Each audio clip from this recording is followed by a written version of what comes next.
And మీరు పడ్డ ప్రతిరోజు మీరు పడ్డ తప్పన సెట్లో థ్యాంక్ యూ సో మచ్.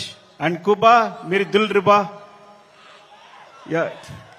ఈ వ్యక్తి మామూలు వ్యక్తి కాదు. ఈజ్ విజువల్ సార్ అంటే తన విజన్ అనేది వేరే. నేను తను లేకుండా ఒక్క ఫ్రేమ్ కూడా ఊహించలేను. Thank you so much Kuba. And Srivalli గురించి మాట్లాడాలి కంపల్సరీ. నేను ఎడిట్ చేస్తున్నప్పుడు సినిమా చూసినప్పుడు తన క్లోజ్అప్ చూసి కూర్చుండిపోతున్నాను. తను వెనుకున్నా సరే అంత అంటే ఎంత ఫ్రీక్వెన్సీ మ్యాచ్ అయింది అంటే నేను ఎప్పుడు తన దగ్గర చెప్పక్కర్లేకపోయింది. అంటే తను నేనేం చెప్పినా వెంటనే తను నేను చెప్తుంది వీళ్ళు చేసేస్తుంది అంతే తప్ప మధ్యలో డిస్కషన్ లేదు ఇప్పుడు కూడా. అంత ఫ్రీక్వెన్సీ మ్యాచ్ ఉంది. అంటే ఒక ఒక ఒక క్లోజ్అప్ని ఎప్పుడు నేను ఎన్నిసార్లు ఎంత వెనకాల తను హీరో మాట్లాడుతున్నా కూడా వెనకాల ఉంటూ ఎక్స్ప్రెషన్ ఇస్తుంటే కనుక నా అయ్యట్ వెళ్ళిపోతుంది.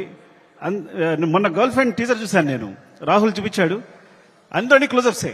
అరే నువ్వు భలే పట్టుకున్నావు ఈ పిల్లల్ని, ఎందుకంటే ఈ చాలా చాలా మంచి ఎక్స్ప్రెషన్స్ ఇవన్నీ కూడా.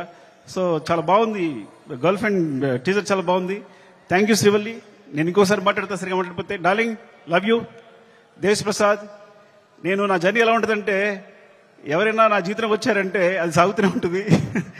సో అంటే నేను ప్రేమించే వాళ్ళతోనే ప్రేమతోనే వర్క్ చేయగలను.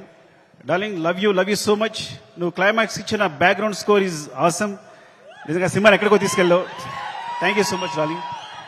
And Sreeleela, thank you Sreeleela. And అమ్మాయి అమేజింగ్ మూవ్స్. అండ్ నువ్వు ముద్దుగా తెలుగు మాట్లాడుతున్నావు. నువ్వు మెసేజ్ పెడితే అన్ని తెలుగులోనే ఉంటున్నాయి. ఈ కాలంలో ఒక అమ్మాయి తెలుగు మాట్లాడుతుంది ఇంత అందంగా అంటే. And God bless you. నువ్వు చాలా మంచి ఫ్యూచర్ ఉంది. Thank you so much. Dakshayani కోపంగా ఉందా నీకు? ఏం లేదు కదా. ద్రాక్షాయిని చెప్తారు.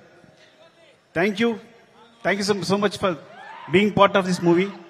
ఇంకా అందరూ శ్రీని గారు అందరికీ చెప్పాలి. అండ్ రామా, మౌనిక, నిన్ను తగలగా నాకేం వేస్తావో తెలియదు, చివరికి మాత్రం అద్భుతం చేస్తావు. ముందు మాత్రం ఏం చెప్పండి సరిగా